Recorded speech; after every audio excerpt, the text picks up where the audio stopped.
talk to them. Talk to them, conversation with them like that, you know. Well, you know, Sam, on that witchcraft, I heard somebody say that they thought Marie Echohawk had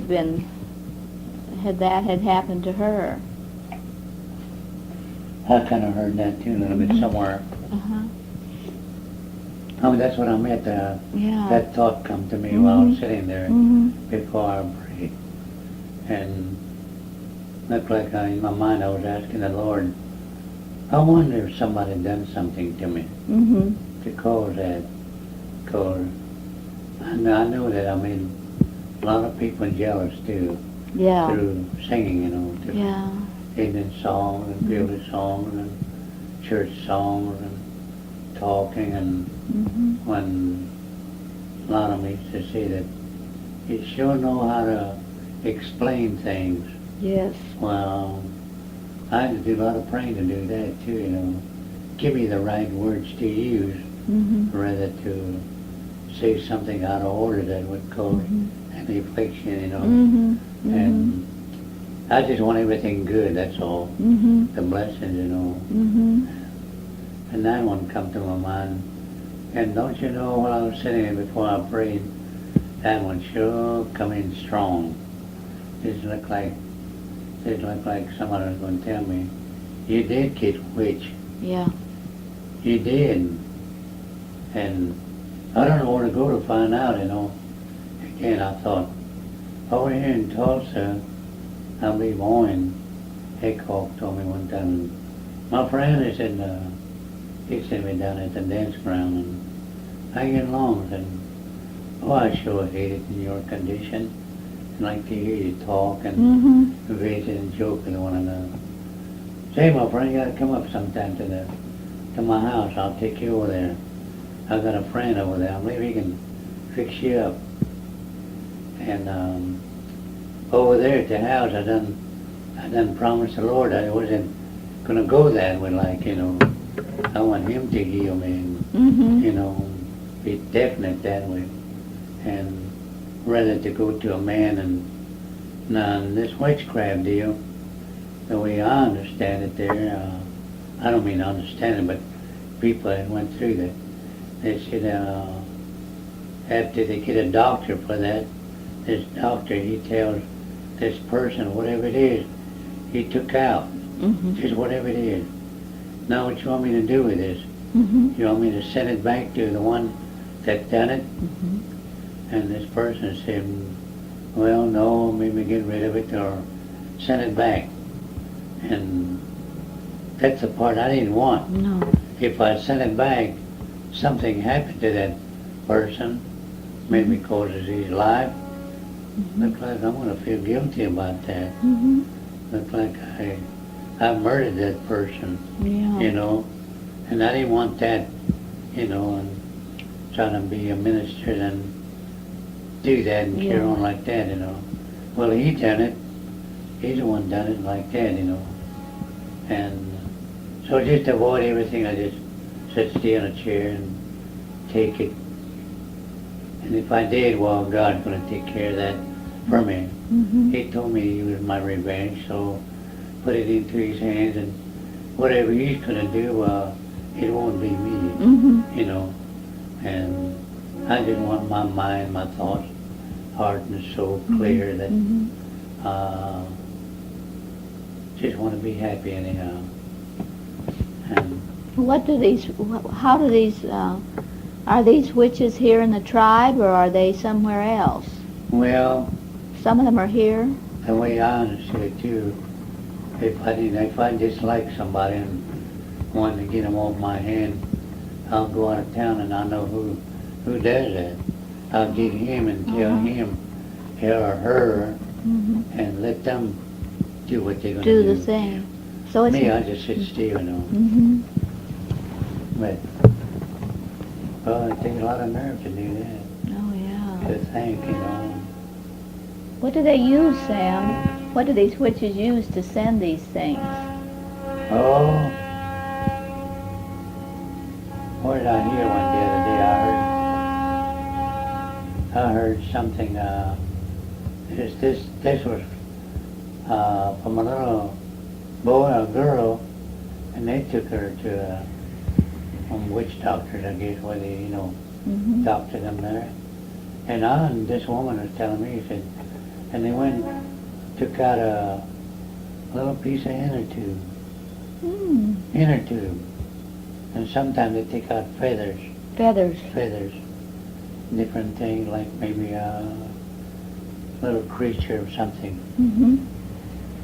To get rid of it. Yeah. I heard one down in the dark over that some folks going where there was a lady. She didn't dislike people. She used a snake. And when she was dying on her deathbed, they said her daughter come there and she wanted to question her mother about that. She kept hearing that your mother done that, your mother lives. And don't you know, I sitting on a bed like that with her mother, and I just feel like water in her stomach, and something splashing, like a fish, Yeah. She got to noticing that.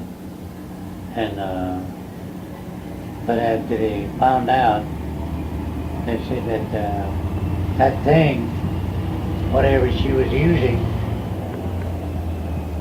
she lived off of that person it was going to get rid of. This snake was feeding off from that person. Yeah. So when that person is gone, this thing here, you got nothing to eat or go to. It was down. That's what is in that water, and it's kind of hard to believe, but person telling me that, I just thought, sure enough, it's true and like that, I don't think they'd be joking about it. No. But you hear about it a lot. Just like around that big drum down there. That's what I told this boy. I said, you like to hang around that big drum. I said, that's around it too. Somebody don't like you the way you're singing it, just throw that right in your mouth right quick. Right across. Yeah, right across in that, where the drum is. And you won't know it, but you're going to find out, and after you find out, who are you going to go to? You're going to come to me. I done told you about it. Same way with these drinking. I say you can go and drink and be by yourself, get with some boys, and something would happen. They're going to say, well, he did it. He was there. And you won't know nothing about it. Then what you're going to do about it? So that's what you're going to get into, is drinking around us. And me, I done learned my lesson way over there. When your mother passed away, that's the time I quit.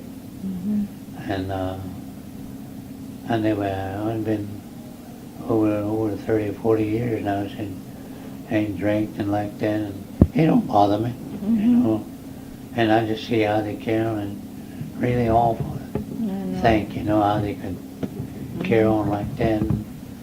And after they get down and get sick, and they come running over here and want me to help them, which I do, try to. But I don't just have to try to get along. I know it. Well, Sam, I think I'll go back to Auntie's house now, and, well, maybe I'll go see the parade. I don't know. I guess it's 10:30. And I hope everything goes well for your prayer meeting. I really do. I said that when my wife was living, I didn't have to go chase somebody down to cook or come over. They just volunteered to come, But now where I'm at today, I can do a lot of them things there, but I don't have nobody to, cook for me. And that is for 2 or 3, I don't like that. And sure, a handicap in that, but I don't feel bad about it because there have been some my relatives like Aunt May Smith, son at a time. You need that somebody to cook for you and make bread for you. Don't be backward. Just come and ask me. I'll be glad to. Are you gonna? People like that, you know. And I would be happy. Oh, thank you. Thank you. Thank you, Lord. Are you gonna have May help you this time? I think so. She'll be good. She'll be okay. Does that train bother you at night, No, Sam? no. But I got used to it. Mm-hmm. I just about know what time it's starting to. My little granddaughter come down here, standing over there, and that train went by. Grandma, train. Pull that curtain over there. Just standing there watching and get tickle over it.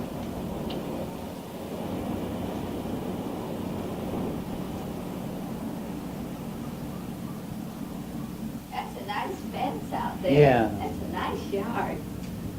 That's why I was telling them kids that come here. Mm-hmm. There was over there where that boy works at that lumber yard. I was working at the reserve. I went in that lumber yard and run. Over there in the corner was a piece of canvas. I said, I don't know why I overlooked it. I said, I could have got it. They were cheap. It's some drop cloths Yeah. they use where they paint, you know. Mm-hmm. And it's just pretty good. And if I got me 2 of them, I could have had them put together where make a shade. Oh yeah. Just a shade, you know. Uh-huh. Had it cut and had them put them ropes put on. But I was telling him, I said, the good Lord lets us live next year, maybe we could fix something in the back where Mm-hmm. they don't have to camp. You just come up here and, Why, sure. you know, have a Nice place. platform, Uh-huh. throw matches out there. That's all they Mm-hmm. enjoy. Nobody to bother them. I know they're not going to cook down there. Are they? Hey, they're cute. Oh, they are. Are they there by them? Who's with them? Are they just by themselves? Yeah, they by Oh, themselves. the 3 of them. Just Huh? the 3, yeah. Oh, that's something. Well, I mean, as he They've been said. there last year. Uh-huh. They kind of get catching on. They Yeah. been raised more out of town and Yeah, Morrison. yeah, around other people. And, but they gradually, Mhm. well, in one way they're thankful for me. Yeah. You know, and they come down off and on, just look in. See, Hey, Grandpa, you all right? Uh-huh. Yeah, well, I just come in, say hello, and you need anything, or maybe Uh-huh. take me to a store or something like that, you know. And when I sit here, sometimes look like I don't have nobody, I know. you know, and I know how that kind is, of Sam. depressed. But all at once a day gets bright, and Somebody God, people begin come in. to telephone or something, you know. Oh, that's wonderful. Your life is looking better now. I mean, so I see. Well, Sam, I'm going to go and... That is the conclusion of the interview with Sam Young at Pawnee on Saturday, July the 3rd. This morning is July the 4th, and I am on my way back to Oklahoma City. And I believe I will make further comments on Sam, and also on the events of the powwow. During the dance last night at the football field, the Saturday night portion of the powwow program, Jimmy Garrett, former student of mine who has lived with Sam Young off and on over the years, and was a student, and while I was going to OSU, I talked to him, and he said that Sam hadn't really known what I wanted from this interview, and that he'd been very doubtful about making it, and he didn't know what my motives were. This doesn't surprise me, because Sam has always been one that was reluctant to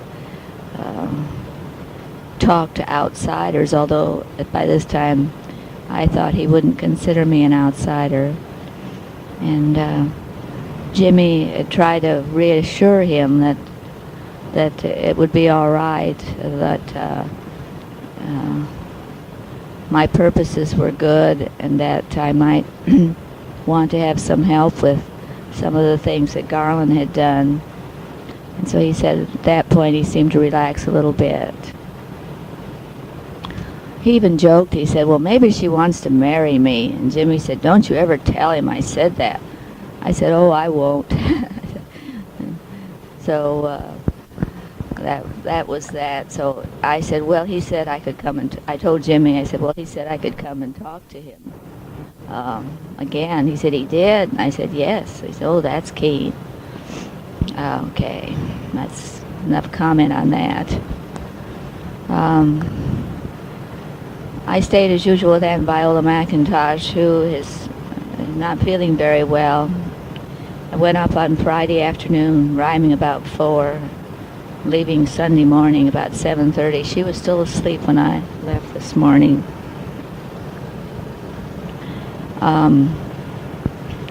She is suffering from an infected foot, and has been taking antibiotics. She couldn't dance, and this is the first time in all the years I've known her that she had to sit and wasn't able to dance.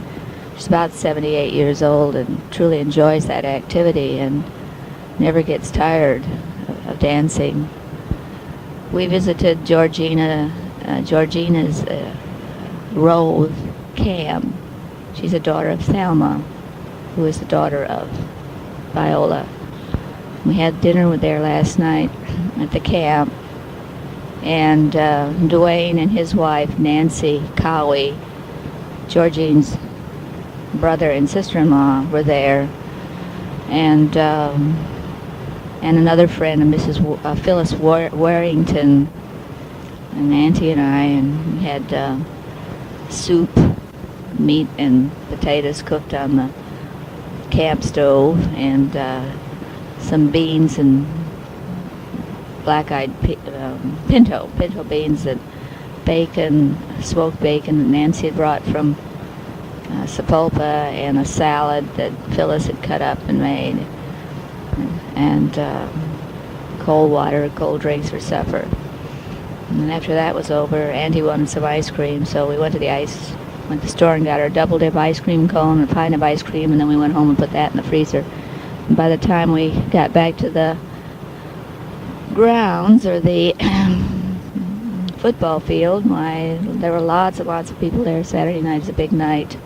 People were announced during the evening that came from all over the world, from Germany and England and Peking, China. Actually, there were 5 or 6 young men from Peking that were there, that were in the Dwayne Pratt, who was the MC, announced that they had never seen anything like this in their lives, and they were very, very impressed with it.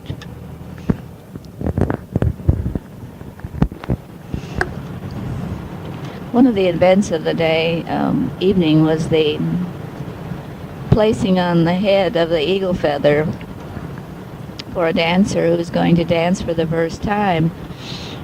Apparently this is an old Pawnee ceremony that I've seen twice in the last 2 months, but once it was done in conjunction with 2 young girls who were getting a name change, their names changed, or given an Indian name. And Sam Young officiated at both of these. Last night, the man was Norman Rice. Norman is a Pawnee, and he's married to Florine, who is the daughter of Hattie Tonema Jones, as she is known now. And so the family had asked Sam to do this, and they called a special song after the ceremony, which I will say it was fairly short. Sam asked the 4 chiefs, the 4 homecoming chiefs, to rise, and he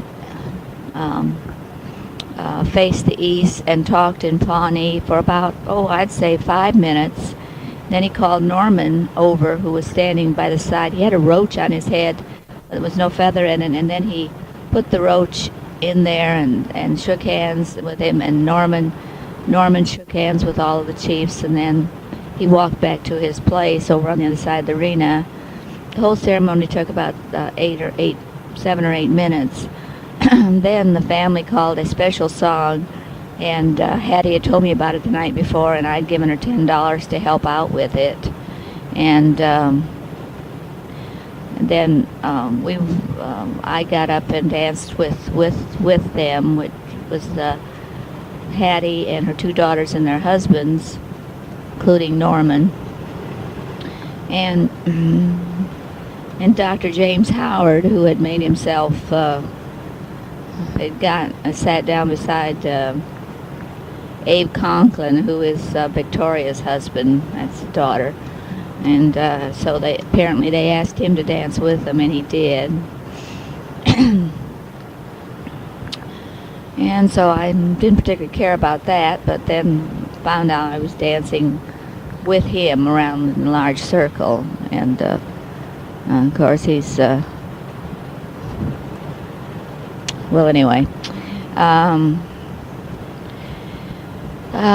What I'm trying to say is that I wish he'd keep away from the Pawnee people, because he's known for being very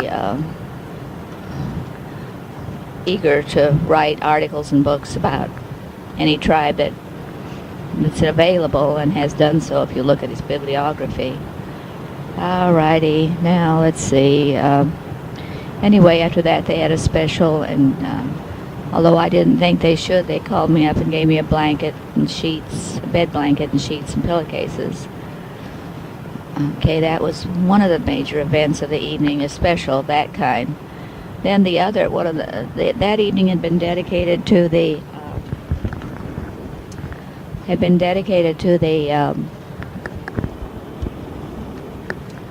to Alex Matthews, Charles Gover,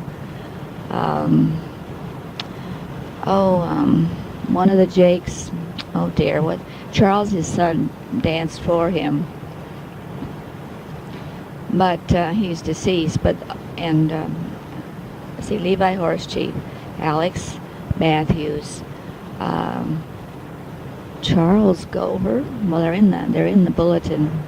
Young man who had been a prisoner in Vietnam. Levi, of course, had been a prisoner in Germany. Alec had been a prisoner in Corregidor. And is it Wallace Jake? I'm not sure. Anyway, he'd been a prisoner to World War II. And the dance was dedicated to these four men, and they had a special song for them, and all of their friends and relatives danced with them.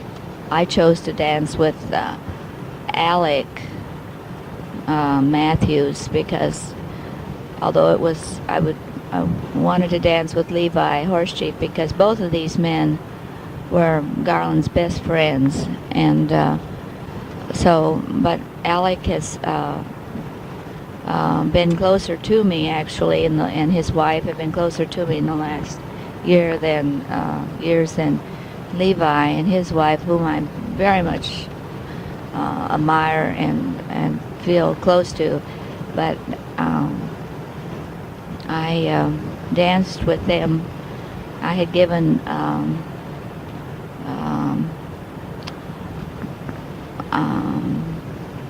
them Alex a shawl to help out with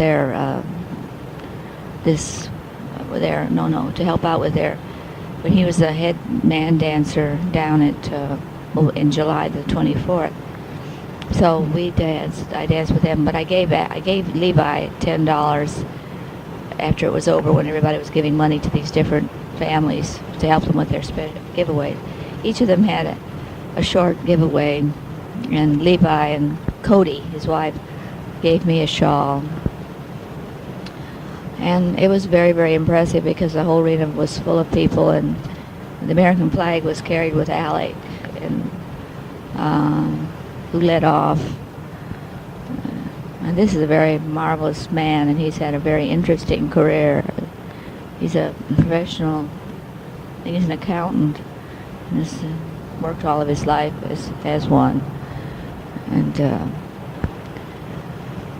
another recognition of people in the crowd. They were recognizing a lot of people, and I noticed that during these days some of the volunteers from Chicago Field Museum, the Garland Now, I helped when they first were setting up the Mud Lodge or Earth Lodge. There were Dee Urbanus was there, and Sue Hossman, and Kathy Hossman and Sue Evans. There were 3 of them there this year. 2 of them, the latter 2, had moved away from Chicago, but Urbanus was still there. And these are docents, as I think I said. And so I noticed they hadn't been recognized as being there, so I told Tom Evans, one of the officers of the veterans, who of course are putting this whole thing on, and they were recognized also as being there, which I thought was nice because they're truly interested in the Pawnees and have, I'm sure, done a great job guiding people through the Field Museum Earth Lodge over the last 5 years. Dee Urbana said she'd come back 5 years in a row now.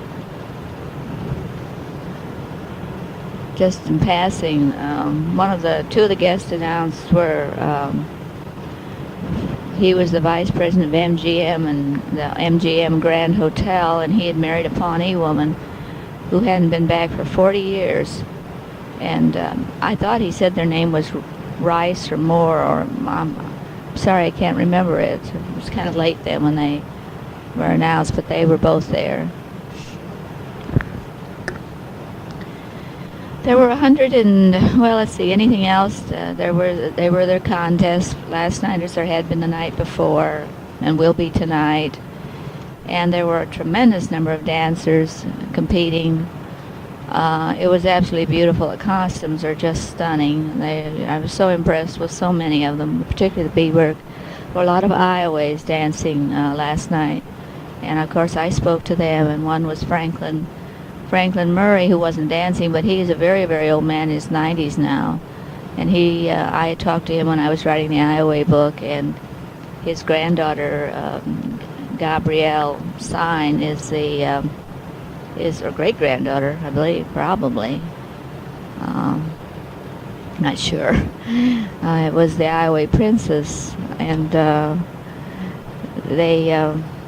and Solomon was there, Solomon Kent, his daughter, Vera, and Nelson White, who was dancing, and others were there. Joy Miller. There weren't as many people in the stands this year. I've seen years past when the stands were absolutely full of people on both sides. I'd say the stand was maybe half to 3/4 filled on the side, on the west side, and east side there weren't very many people over there at all. Probably due to the cost of gasoline, inflation, and so forth, and not so many people traveling.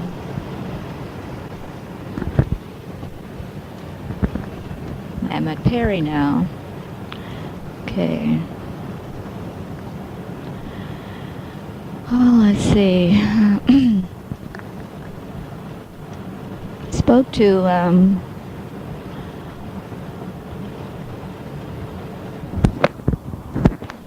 the homecoming officers and the veterans officers have been a very capable group from what I have seen, although when they started out in the beginning of their term, people said, oh, they're all very young, and they, the older veterans